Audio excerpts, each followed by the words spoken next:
Welcome to the third of our 4 USGA Tournament Management Golf Genius webinar this off-season here as we get ready for the 2021 season. My name is Mario Mackey, and I'm joined today by Steve Latos, and we're here to talk today about portals. If anyone has trouble hearing or seeing my screen, please let us know via the chat or the questions feature, but we're going to go ahead and get started. Portals are a very important part of USGA TM. They are the websites created with every event you create in USGA TM, whether you're using the club product, the premium product, whatever version you're on, you have access to these portals. And they're very important because you control the content. You decide what you want to display or not display within an event for the public. You can protect it with a password or with a GGID code to determine what people can see or not see. And you know, they are professional looking, nice presentations for anything from an outing to a league to an individual club event. They save you time sending out emails later about an event. You can just direct people to these portals. So what we're going to do today is I'm going to show you an example of one that's a nice job of a club that's created one for a big event. I'll take you through how to set up all your default settings in a portal. And then Steve's going to join us to talk about how to create a custom portal, as well as different ways to publicize your portal out to your golfers. So let's go ahead and get started with the example of a nice event here and what they've done. And this is through Green Pond Country Club up in the Lehigh Valley. They host the Lehigh Valley Amateur every year. And this is an example of how you can make this portal a one-stop shop. So you can see here, this is the portal page. They've publicized this. We're using kind of all the features of the portals right here. We have a logo for the event. We have a welcome page with some sponsors that are included there. We have a bar going across here saying pairings and brackets now posted. This flash message can be set here, and I'll show you that when we do the default portals. That can be anything from a delay for the day. It can be the results of a playoff. It can be something like this. You can see they have a set of 6 different menus up. Under the menus, they have event information. For an example, here's the tournament rules. You click on that and we'll see the rules for this event. And so, you know, they put a local rule sheet up here and just basically trying to get all the information out they can. Under pairings, they have a list of the players as well as actually the list of the pairings. It shows a round that didn't have one here, but if I go back to the previous round here, if I go to round 1, look, we've got the pairings of the players. This can easily be shared with individuals so they can check and see their pairings for the following day's round ahead of time. Results in the brackets are here. We can go to the tournament results. It's going to look at our most recent round here, round 6, but we can go through and we can see everything from the championship bracket finals with William Myers winning here over Justin Tressler. We can look at the other brackets here, every single bracket that was set up, or we can go back and say, all right, well, what's the purse summary? This will show us in each of the events who won any kind of prizes there.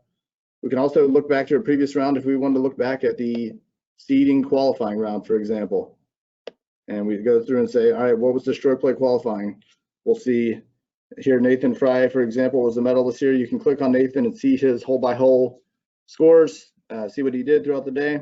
We can also mark golfers as favorites. So people who want to be able to track the leaderboard over the full day or over multiple days for an event could just pick out some golfers as their favorites, and they would display up at the top of the list here at all times. So really great feature, brings that professional look like you're looking at a tour event or something and you're following along with it that way, especially for events that you have live scoring. It's even better, but even any event period, it's a great way to put all of your information in one spot for your event.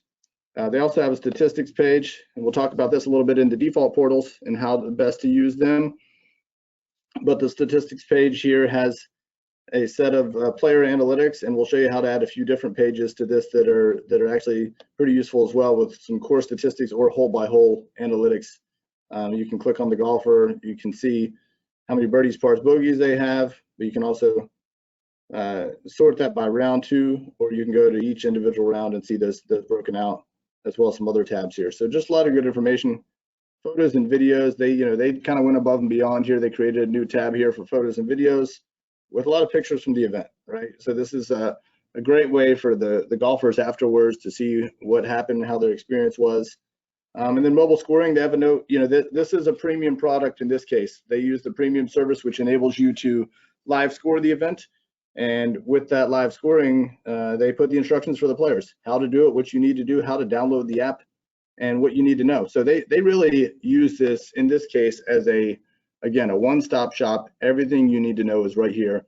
All you have to do is send this portal link out, and Steve will talk a little bit later about how to share that. But that is a great example of, hey, we're going to put everything you need here for the Lehigh Valley Amateur in one spot, and we've got it all set up this way. So it is a prime example. I mean, we could even look at the pin placements. I think they uploaded an image here that they take, and this is simply having a piece of paper, right, and taking a picture of it and putting the image up there. So again, just wanted to show you how nice this this tool can be, and how powerful it can be. Again, you control the content. But as we look at how you can create them for your own club events, let's look at the default portals. So if we go over here to this tab, I've got one of our test clubs up here, and I'm going to go through and show us how the default portals work. So we go under the customer settings tab from the customer center. Those of you who joined us last Tuesday saw the customer center and what it does. And if you go to the customer center, you can go down to the default league or event member portal. And if we go in there, this shows us what your portal is going to look like. And by default portal, what this is this, if you set this up, this is how every new event you create will look on the portal. It does not go back and adjust old events, but it creates everything from scratch here for you. For everything from moving forward, this is how your defaults will be. You can see your player menus up here, and you can also set some general settings that we'll look at. So to start with, you have a home menu with a welcome page. You have your Tsheets with the Tsheets and the players. You have your results. You have your player statistics and a social category. Now, the first thing we'll look at is the general portal settings. We go into the general settings, you'll see we can do a few things. We can change the color scheme. So let's just change it from red to blue. It simply changes that up there. We have the portal background image, this grass background here.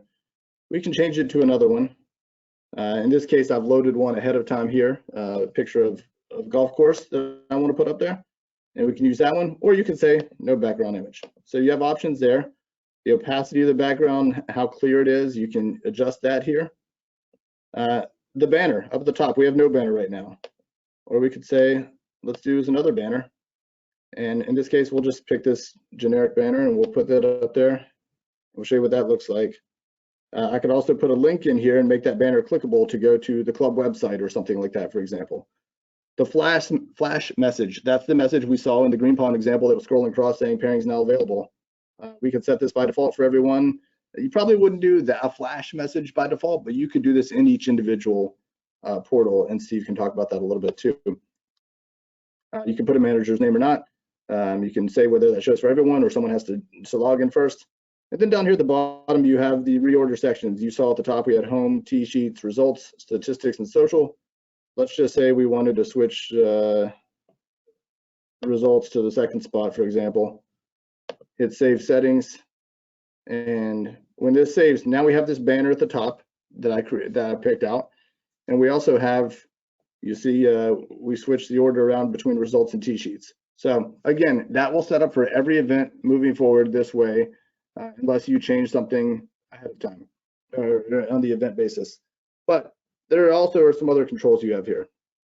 Again, you can choose pages to add. So there's a couple pages that we recommend that are really nice. So if you scroll under player statistics, for example, and you go to the new page, you'll see here, this is a club version of this. This is not a premium version. So the ones that are grayed out dealing with event registration or online open tee time registration, those are premium features. So you can't add them, but we wanted to show you an example of this club version because everybody on this call has this at least by default. So there are a few pages we think are really nice. One is the handicap analysis tool. So the handicap analysis tool is the thing that shows you, if you have a net event set up, every golfer, what their handicap analysis is for that round. So it would say, all right, Steve is a 7.9 handicap index. He's getting 10 shots here for his playing handicap. And it will show you how it's applied if there's any allowances or anything else. It's a great thing to do, especially for a net event. And we can simply hit save page, and it shows up under here now. The other page that I think is really valuable is the hole by hole statistics page. So if we go down here under analytics, there's hole by hole course statistics. If you click that, this will give you some more detailed statistics on each hole, and you can really see easily which hole played the toughest for the round, for example. Again, if I go back here just to show you, there are some other pages that you would use from time to time. The round robin schedule is great for leagues, for example, as is like the team event standings or player event standings. If you had a league that you're running, those are 2 pages that you could add depending on the circumstances. Another one, the player number of times they play together. If you have a season-long league, it's nice to show that as well. But you can see through here, there are pages that can be added at any time. You can also edit these pages. So if you wanted to edit handicap analysis, for example, you can change the name of it and call it research or something like that, handicap research. You can make it a public page. You see, as we started, they have this lock icon. That means that you have to have been logged in with the GGID to view this. If you make it a public page, that won't be the case. And if I hit save page here, we'll see as we go down under player statistics, that doesn't have the lock anymore. That's a public page, anyone can view it. So you have some options there. Another one would be if you went to social and you didn't have a page for that, you could hit edit section and simply say hidden section and hit save.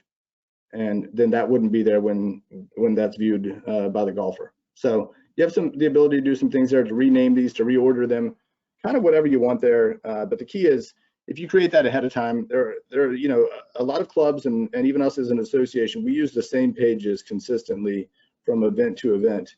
And it's really nice if you set up the default portal, because it can really save you some time when you get down the line and not have to do those on an event by event basis. Again, it works for the events from now moving forward. Once you set up those defaults, it won't go back and change your past ones. You can go change them yourselves individually, but it's not going to go back and change them, but it will work moving forward. For every event you create, will default to these settings.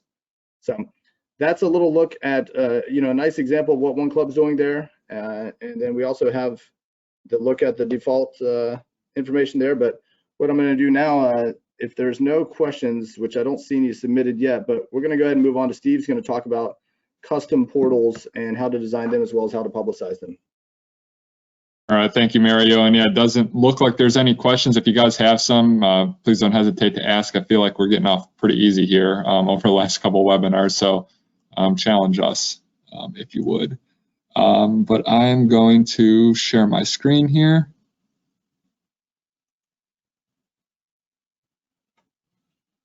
All right, so what I'm going to talk about is, if we have a default portal set up, or even if we don't, and we want to change some things from the default to a specific event. So maybe you have an outing that has different logos, or instead of a normal event, you have a league where some of the tabs might be a little bit different for the portal. So what we did is I created just a sample round robin league, one that uses a round robin schedule and match play over 7 weeks.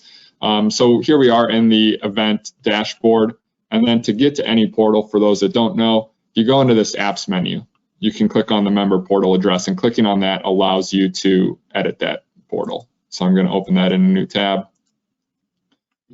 What you'll see looks very similar to how the default portal was before Mario did anything. So this is if we had done absolutely nothing with portals, and you can see this doesn't look all that good.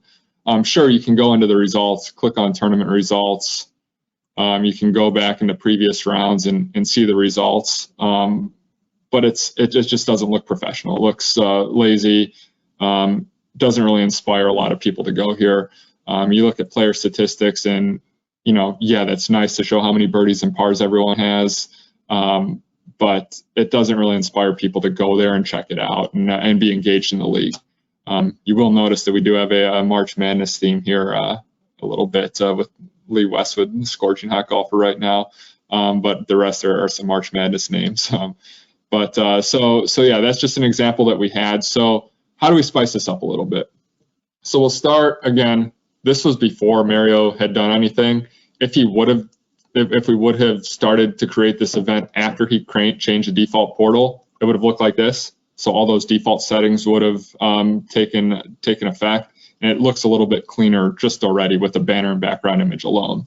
Don't have any results in here yet, so there won't be any clickable action items here, but just to show how much better it looks with a banner and a background image. And a lot of times you can use a course photo or put your logo up at the top, and just from the start there, it looks better. So we'll start here with just our general portal settings. So very similar to what Mario did. But let's say even if we had the nice looking background image and banner, maybe we wanted to do something different. So keeping the March theme, even though that this team did not hear its name called on Sunday and might be a while until they do, we can change it to a Xavier background.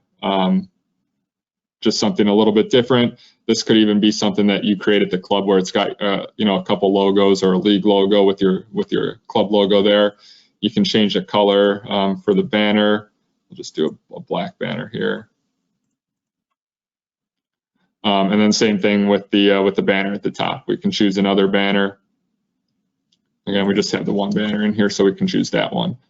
And Mario mentioned it's probably not a good idea to put in a flash message for a default portal, since that's probably going to change from event to event. But we can do, for this one, say results from round 3 have now been entered. And we'll show you where that displays. It's up at the top here. Let's say we don't want the manager's name in there. It'll just say results from round 3 have now been entered. So the benefit in doing this, again, with the portal is instead of emailing out every single time you do something. So here's the pairings for round 1. You put that in on, you know, a Tuesday for a Wednesday league. Send out pairings on Tuesday. Then on Thursday morning after a league's done, another email. Here's the results. You have to download a PDF, attach the PDF, send it. Maybe someone doesn't see the email. You know, it's just a lot of complexity. But if you train golfers to become accustomed to going to the portal, you don't have to send out those emails. You know, if the league's on a Wednesday, they just know to go on a Thursday morning, see that the flash message says the results have been entered. They can go around, play with the results, look what happened, see what everyone shot on every hole. Just a lot of flexibility there. And again, just to show what the banner setting looks like, if we do gapgolf.org, we'll put our address in the banner here, and I'll show you there. And we'll keep everything else the same for now. But again, just to show that banner link, if we click on the banner, now it goes to our website, gapgolf.org. You can do that with your site or anything else. A great space to sell sponsor ads as well. So then we can go through, and again, I mentioned this was a round robin league, so it might have some different portal pages that we would typically use outside of our default settings. So for example, Tsheets are nice, that's fine.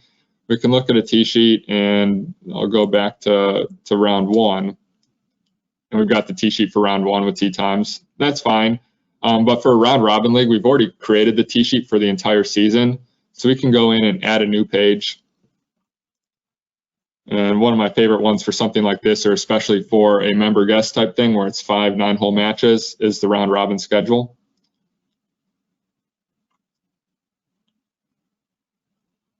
And this way you can show all the players and then each round what hole they're teeing off of and who they're playing against. So that way you don't ever really have to worry about releasing T-sheets or anything like that. Anytime you come under the T-sheets menu, you can go to the round robin schedule and you can see a couple weeks ahead who you're playing. But let's say for whatever reason you needed to change something on a T-sheet, like round 3, for example. Mark Few said he can't come until 4 o'clock. You could then change that back on the admin side, and that would reflect on the T-sheets page too. So might be good to use those in tandem. Results, we've got our tournament results. That's pretty standard.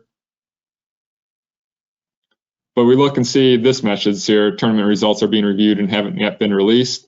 So this thing as well, this page as well as T-sheets,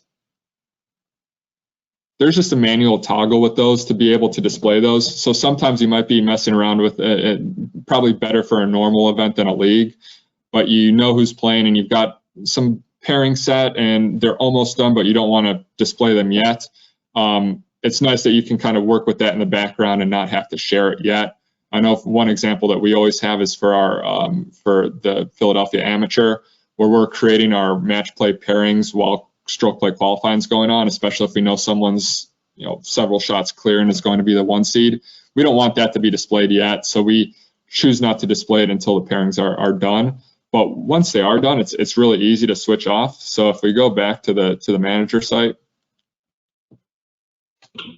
we can see in round 1, for example, we were able to see those pairings and results. That's because we just had simply toggled over the portal and mobile app section here in the rounds menu. We chose to show the pairings in the event portal and show the results in the event portal. So again, just an easy toggle. Let's say you weren't comfortable with your pairings yet sharing them, you'd have it as no, but as soon as you are, put it as yes and it's fine. So we were looking at round 3 for results. You'll notice here that neither of those were toggled over. So we'll just toggle those over. We were also looking at round 4 for future pairings. We can just toggle the pairings. Obviously, we wouldn't want to show the results yet because there aren't any scores entered yet. So if we go back to the member portal, we're in round 4 here. We just shared that. So if we refresh, round 4 pairings are now up there. So again, really easy to change that. And again, you don't have to blast out an email saying, here's the round 4 pairings. You can just train the players to be accustomed to looking at that a couple days in advance or a set period in advance. So there's the results. Mario touched on the player statistics. Another good one, especially for a team event like this, where it's a better ball of partners, is a team event standings. So put that under results. You can change the name of this, and we'll do that now. We'll just change it. Instead of player statistics, we'll just put statistics. Again, different than the default. And then we'll add a couple pages. The first one we'll add is that team event standings. Again, this is far more useful, at least in my opinion, than the player event standings for an event like this. You can go in here and click team event standings. If you are a premium user, there's this customized team event standings where you can pick which columns you want. So just a little bit more flexibility.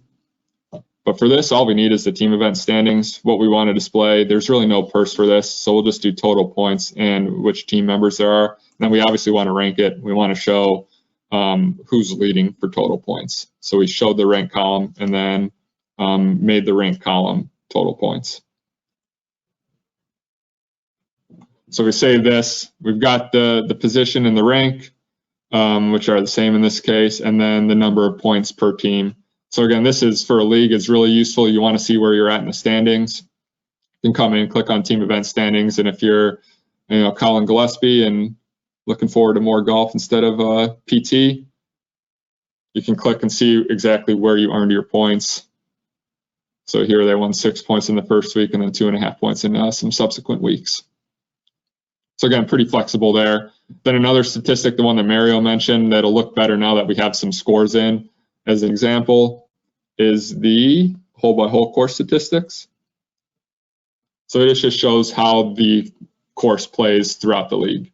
Really nice. It shows what the average is for each hole, what the rank is, and then the number of instances for each pars, birdies, bogeys, etc. And then you can do it by round as well.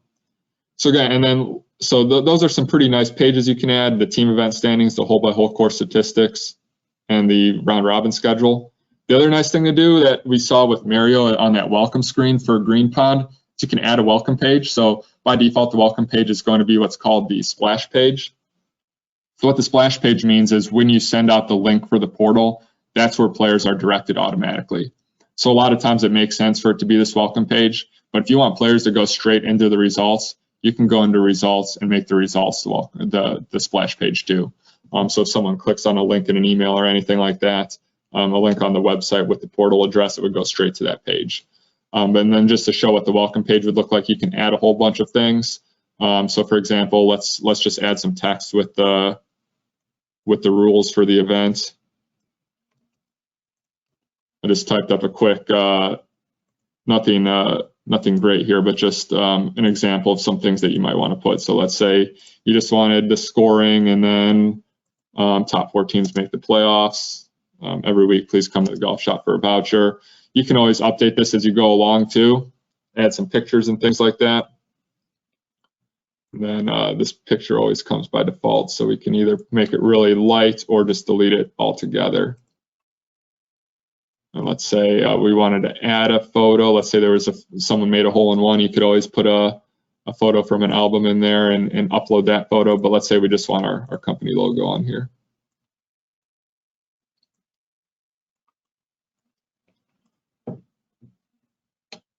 a save page. And again, this doesn't look great. This could definitely be done better with more rules and, you know, event history, things like that. But it's a nice place to kind of get to at the start.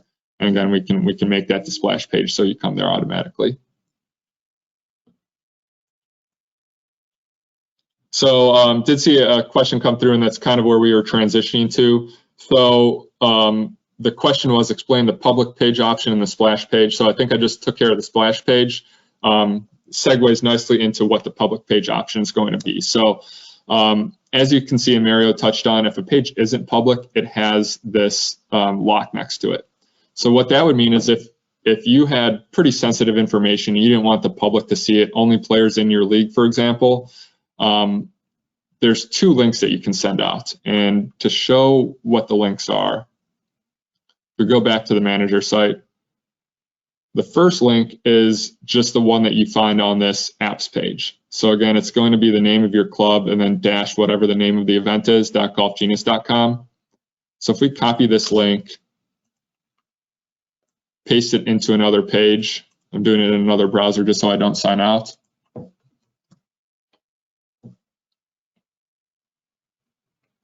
Players would need to sign in to be able to view any page that was private. Again, this welcome page that was the splash page, that was public, so that's why we can see it.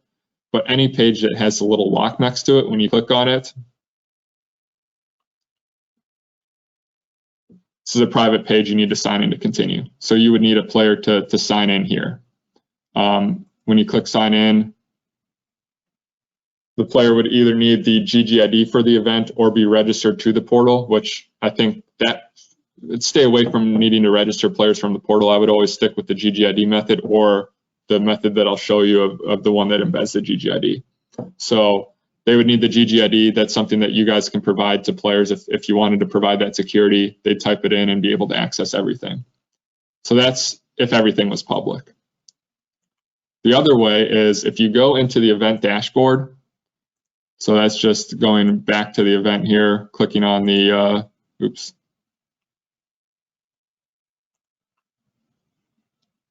clicking on the round robin league. As soon as you get into the event, you've got the dashboard.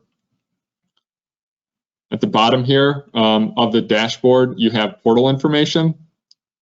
So there's a GGID link and there's a portal link. So if you click on the GGID link, what that does is it embeds the GGID that was required in the previous screen into the link, so it automatically logs the player in.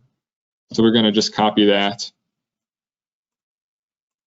And when we paste it, you'll see golfgenius.com/GGID/ this FJMUAA. That's the GGID for the event. So that's the GGID we could have typed in there. But if everyone that's coming in there, you don't want to make them type that in, you can just send them this link with it embedded. I think I added a.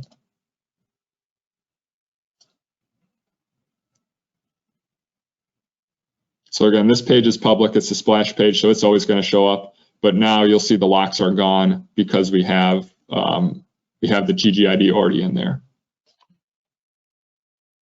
So I'd say in the majority of cases, you would either just want to make every page public, which is what we do for GAP. We don't have any of that sensitive information that we don't want out there.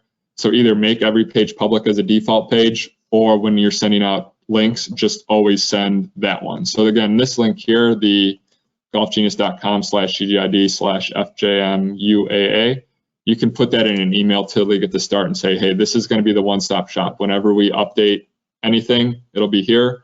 So they would just need to visit that link every time. You wouldn't need to update that link at all.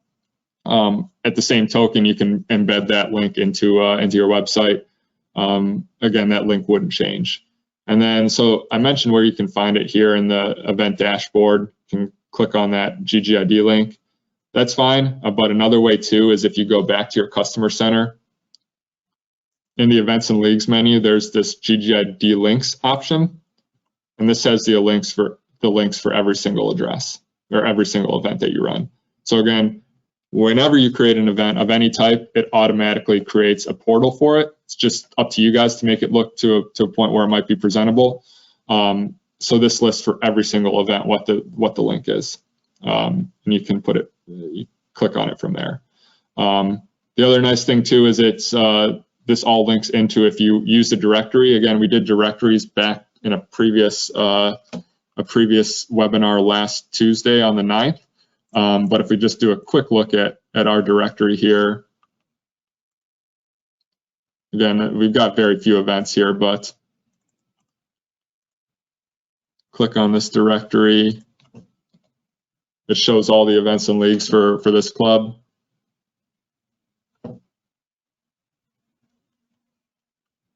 And again, the test event here,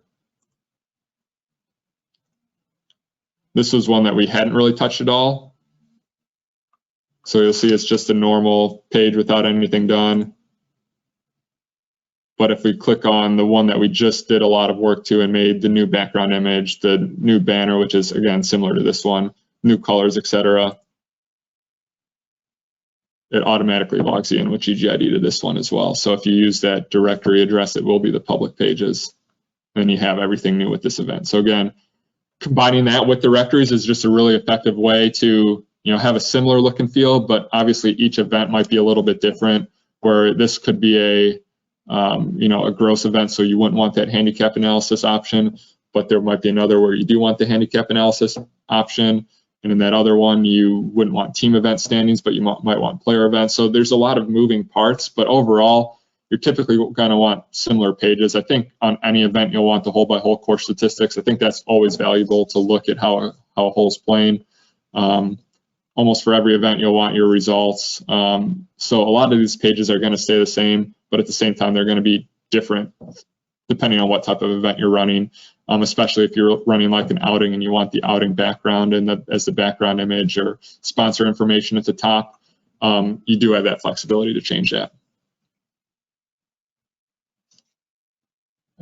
So that's what we have prepared for that. I do see a couple of questions are going in.